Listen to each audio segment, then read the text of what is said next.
Hello, magandang araw muli mga kapatid sa Panginoon. Narito naman tayo sa ating pangangaral ng salita ng Diyos. Malayo-layo na tayo sa 2025 na punta na tayo sa Hulyo. This is July 24, mga kapatid.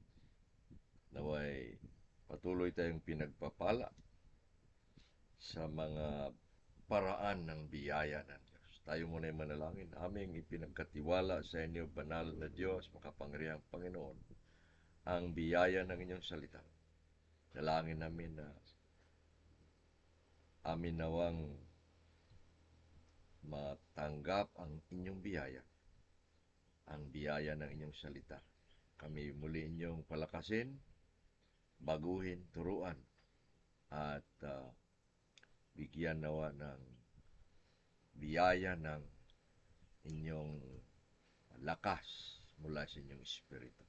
Samahan niyo kami sa maayos na pakikinig at tama na pag-unawa sa pangalan ni Kristo Jesus. Amen. Mga kapatid, atin mo nang iniwan ng sandali ang awit 119 at tayo muna ay pumarito sa dahilan at katangian ng kaligtasan ng biyaya. Sinimulan natin yan last week. Itanong mo sa sarili mo, ang kaligtasan ng biyaya, bakit nga ba? Bakit nga ba ang kaligtasan ay biyaya? Napag-isipan mo na ba yan? Kaya sinimulan natin. Gumawa tayo ng 4 na dahilan at katangian na ang kaligtasan ng Diyos natin, ang ating kaligtasan na mula sa Diyos ay biyaya.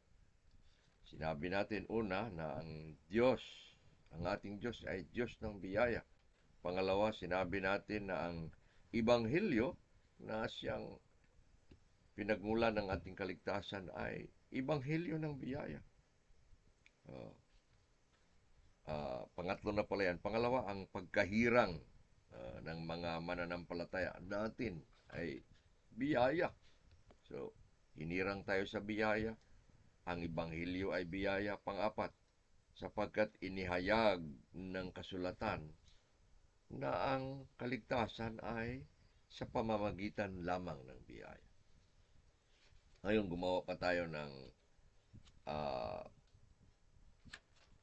tatlo na mabibigat na dahilan na ang kaligtasan nga ay kaligtasan ng biyaya. Ito tayo sa pang-5. Bakit nga ang kaligtasan natin ay biyaya ng Diyos? Sapagkat walang maliligtas kapag ang kaligtasan ay hindi sa paraan ng biyaya ng Diyos.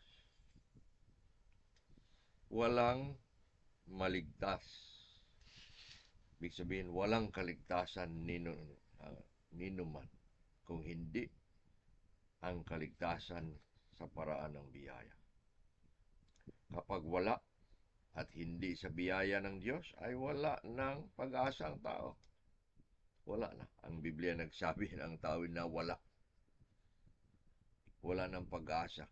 Sinabi ng Efeso, Kapitulo 2, nung bumanggit si Pablo sa mga hentil ng Efeso na nung hindi pa sila kumilala sa Diyos, sila'y walang pag-asa. Sapagkat ang buong haka, sabi ng Biblia, at pag-iisip ng tao ay pawang kasamaan lamang parati. Tingnan nyo, Genesis 5:6. Nung hinatulan ng Diyos sa panahon ni Noah ng kamatayan at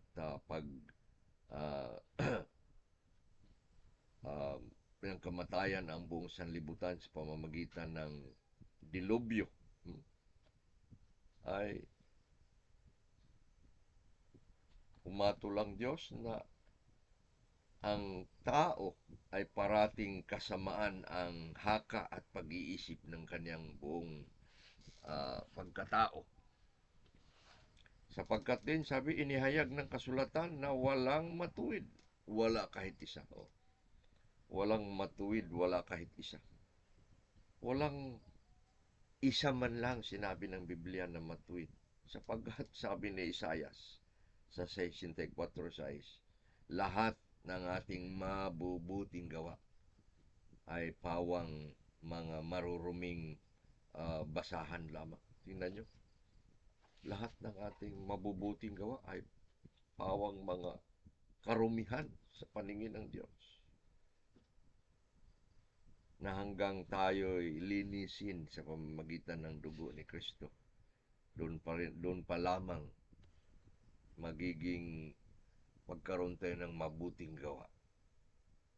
Sapagkat ang lahat na nagkasala ayon sa Roma 3:23 ay hindi nangakaabot sa kaluwalhatian ng Diyos. May tinatawag na kaluwalhatian ng Diyos.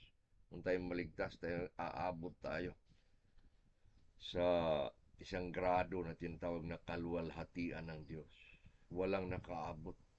Nahulog tayong lahat sa grado ng kapahamakan.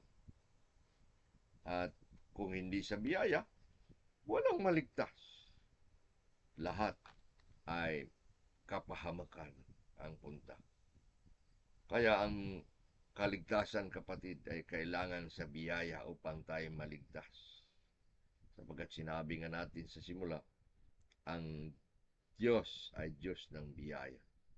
Sa pamamagitan lamang ng kanyang biyaya.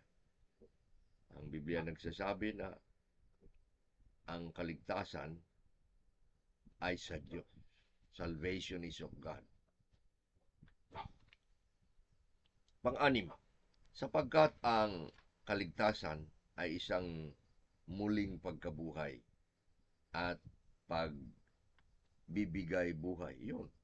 Ang ating kaligtasan na kaloob ng Diyos ay isang kaligtasan, no? Mula sa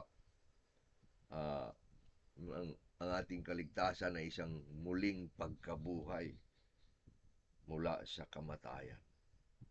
Biblia nagsabi na tayo nangamatay na. Ayon sa Roma 5:10, sa pamamagitan ng isang tao ay sa pamamagitan ng isang tao. Sinong isang tao? Si Adan. Babasahin natin ang Roma 5:12. Ito ang sabi ng kasulatan. Kaya nga, kung paano na sa pamamagitan ng isang tao ay nakapasok ang kasalanan sa sanlibutan, at sa pamamagitan ng kasalanan ay ang kamatayan. Ano pat lumaganap ang kamatayan sa lahat ng mga tao? Dahil ang lahat ay nagkasala. Yun. Hatol ng kasulatan na ang kasalanan ay nagbabayad, nagbubunga ng kamatayan. Ibig sabihin, pag kamatayan na ang atin dahil sa kasalanan, ano pa? Wala nang paraan na mabuhay pa tayo muli, maliban kung ito'y biyaya ng Diyos. Kaya kailangan tayong buhayin muli. Ang ating kaligtasan ay nagsisimula sa pagbubuhay muli. Ayon sa 5:25 ng Juan, darating na nga ang panahon, at sabi ni Jesus, ngayon na ang mga patay ay mga karinig ng tinig ng anak ng Diyos. Yan ang tinig ng Ebanghelyo. At ang lahat na makarinig ay mga buhay. Tingnan nyo. Ito ang diferensya ng Reform doctrine at hindi Reform. Kung mga Arminian na mga iglesia ngayon sa mundo na nagsasabing Kristiyano, naniniwala sila na ikaw muna ay sasampalataya at magsisisi bago ka mabuhay. Hindi maaari yan. Sapagkat wala na tayong kakayanan na mabuhay dahil patay na nga tayo. Maliban una sa lahat na buhayin tayo ng Diyos. Nung ating marinig ang Ebanghelyo, yun ay tawag ng buhay. Ang Ebanghelyo mismo, kasama ng Espiritu ng Diyos, ang salita ng Ebanghelyo at ang Espiritu ng Diyos ay tatawag sa iyo na ng buhay. Yan mismo ay salita ni Kristo. Yan mismo ay si Kristo na bumubuhay sa patay. Ayon sa Juan 5:25. At ang ating kaligtasan ay nagsisimula sa pagbubuhay ng Diyos. Yan tinatawag ng doktrina ng regeneration o yung the doctrine of the new birth, yung pagkabuhay natin muli, ang tinatawag na tayo isinilang na muli. Hindi yan gawa natin. Gawa ng Diyos yan na tumawag sa pamamagitan ng Ebanghelyo. Kaya ang ating kaligtasan ay biyaya sapagkat ito ay isang pagbuhay, pagbibigay buhay.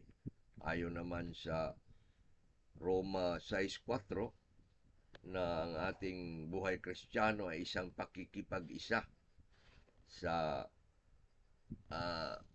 muling pagkabuhay ni Kristo. Pinag-isa tayo sa kanyang kamatayan. Namatay siya at namatay rin tayo. Ang nabuhay siya muli, nabuhay rin tayo sa bagong pamumuhay kay Kristo. Yun, yung larawan ng biyaya. Ang ating buhay Kristiyano ngayon ay isang pakikipag-isa lamang sa buhay ni Kristo nung siya nabuhay na muli. Yan, biyaya ng Diyos as seen in our union with Jesus Christ in baptism nung tayo binautismuhan.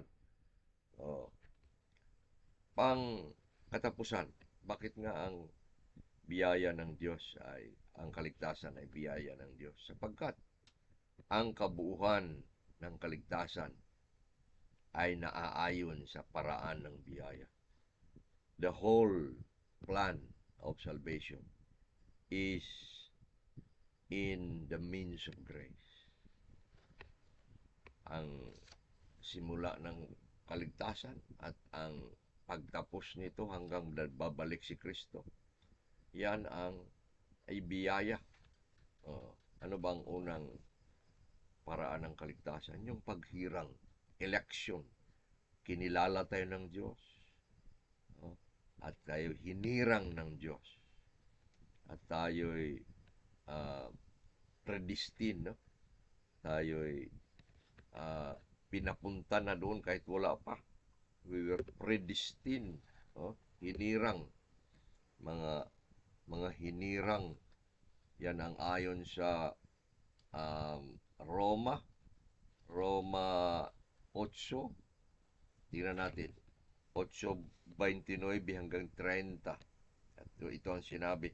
Sapagkat silang mga nangakilala niya ng una pa, ay itinalaga rin naman niya ng una pa na maging katulad ng imahe ng kanyang anak, upang maging panganay sa gitna ng maraming magkakapatid. 30. Bukod dito, silang mga itinalaga niya ng una ay kanyang namang tinawag. Paraan ng pagtawag, biyaya na yan. At silang mga tinawag niya ay kanya namang pinawalan sala. Yun, pagpapawalan sala. Ginawa tayong matuwid. Ang kaligtasan ng Diyos ay biyaya lahat. Kaya tayo'y nagkaroon ng biyaya ng buhay sa Ebanghelyo. Yan ang sinabi natin kanina, pagkabuhay mula sa kamatayan. At yan ang ating bagong pagsilang. Biyaya ng pananampalataya. Binigyan tayo ng pananampalataya upang sasampalataya. Matapos tayo mabuhay. Roma 10:17. Dumating ang pananampalataya noong ating marinig ang Ebanghelyo. Biyaya. Biyaya naman ang pagsisisi. Walang magsisisi. Maliban na ito'y biyaya. Gawa 11:18. Sila ay pinagkalooban ng biyaya ng buhay. Ayon sa libro ng mga gawa. Biyaya ng kapatawaran. Pinatawad tayo sa pamamagitan ng biyaya. Walang kapatawaran maliban kung ito'y biyaya. Ang ating kapatawaran, paglilinis ng kasalanan, biyaya ng Diyos. biyaya ng katuwiran. Ginawa tayong matuwid. Ito yung justification. No? Roma 5:1, tayo tinuwid. Walang matuwid. Wala ni isa. Ang Kristo na matuwid, siya ating substitute, kapalit. No? Siya ating kapalit. Ang ating linabag, kanyang tinupad ang ating parusa. Kinuha niya ang ating parusa. Ang kamatayan natin ay kanyang kamatayan. Yun ay biyaya ng kapatawaran at biyaya ng katuwiran. Walang matuwid, wala ni isa. Ang Kristo na matuwid ay naging ating tagapagligtas. Kaya naging matuwid tayo. Kaya ngayon nabubuhay tayo sa katuwiran ni Kristo. Di tayo maaaring magsabi, ako'y mabait, ako'y magaling. Wala. Sapagkat tayo lamang ay nabubuhay ayon sa katuwiran ni Kristo. Ayon sa pangalawang Pedro 1, versikulo 1. Mayroon tayong biyaya ng salita ng Diyos.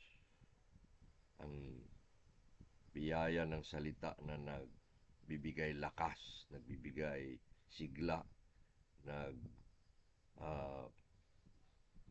papalakas sa ating paglakad sa pananampalataya. May biyaya tayo ng pagpapabanal, yung sanctification by grace. Tayo'y banalin ng Diyos. Hindi tayo maging banal sa sarili. Ito'y biyaya rin. Kaya biyaya ng salita, biyaya ng panalangin, biyaya ng banal na hapunan. Yun, doon tayo pababanalin. Biyaya ng paglago sa pananampalataya at marami pa. Biyaya ng iglesia, biyaya ng Espiritu ng Diyos, ang biyaya ng pagkakaisa, the grace of fellowship. Lahat ito ay biyaya. Tayo naligtas sa paraan ng biyaya. Ito mga kapatid, ang ating kaligtasan. Tayo'y nangaligtas lamang sa pamagitan ng biyaya. Kaya kung ating susumahin muli, bakit nga kaligtasan natin ay biyaya? Sapagkat una sa lahat, ang Diyos natin ay Diyos ng biyaya. Nagmumula sa Kanyang pagka-Diyos ng biyaya, ang ating kaligtasan ng biyaya. Pangalawa, ang ating pagkahirang, election, the choosing of God, biyaya. Ibig sabihin, hindi lahat ay maligtas. Pumili ang Diyos ng Kanyang iligtas. Maaring lahat, pero hindi lahat. Ayon sa mga Arminian na mga iglesia na mga theologian, lahat daw ay namatay si Kristo. Namatay si Kristo sa lahat ng tao. Hindi yan totoo. Ang Diyos ay namatay sa lahat. Ang salitang lahat yan ay lahat ng kinilala ng Diyos. Lahat ng ibinigay ng Ama sa Anak. Ang Ama ay pumili. Ang sabi ng Juan 6:37, ipinagkaloob niya ito sa Anak. Kaya yan. Pangatlo, ang Ebanghelyo ng Diyos ay Ebanghelyo ng biyaya. Pangapat, sapagkat inihayag ng kasulatan na ang kaligtasan ay sa pamamagitan ng biyaya. Panglima, ngayon, at ipinag-aralan sapagkat walang maliligtas kapag ang kaligtasan ay hindi sa biyaya ng Diyos. Walang maligtas. Pagkat tayo ay hindi matuwid, tayo ay mga marurumi, masasama, parating kasamaan ng isip, sapagkat ang lahat ay nagkasala at walang nangakaabot sa kaluwalhatian ng Diyos. Pang-anim na dahilan na ito'y biyaya sapagkat ang kaligtasan ay isang muling pagbubuhay mula sa kamatayan. Tayo ay mga patay na dahil sa kasalanan, binuhay tayo. Ayon sa Roma 6:23, sapagkat ang kabayaran ng kasalanan ay kamatayan. Ngunit ang biyaya ng Diyos na walang bayad, ang regalo ng Diyos ay buhay na walang hanggan na kay Kristo Jesus. Na kay Kristo Jesus. Siya ang nagdala ng buhay. At tayo kumilala sa Kanya sa pamamagitan din ng biyaya niya, ay nagkaroon tayo ng buhay. Sapagkat pangpito ang kabuuhan ng kaligtasan ay ayon sa paraan biyaya. Sa simula at sa dulo, kaligtasan ng biyaya. Tayo ngayon ay sakay sa biyaya ng Diyos ang ating kaligtasan. Tayo nagpupuri sapagkat dahil hindi natin kayang maligtas ang ating sarili, ang Diyos ay gumawa ng paraan. Kaya ang Biblia ay nagsasabi na ang kaligtasan ay sinasabing kaligtasan ng Diyos. The salvation of God. Hindi sa kaligtasan ng tao. Kaligtasan natin mula sa Diyos.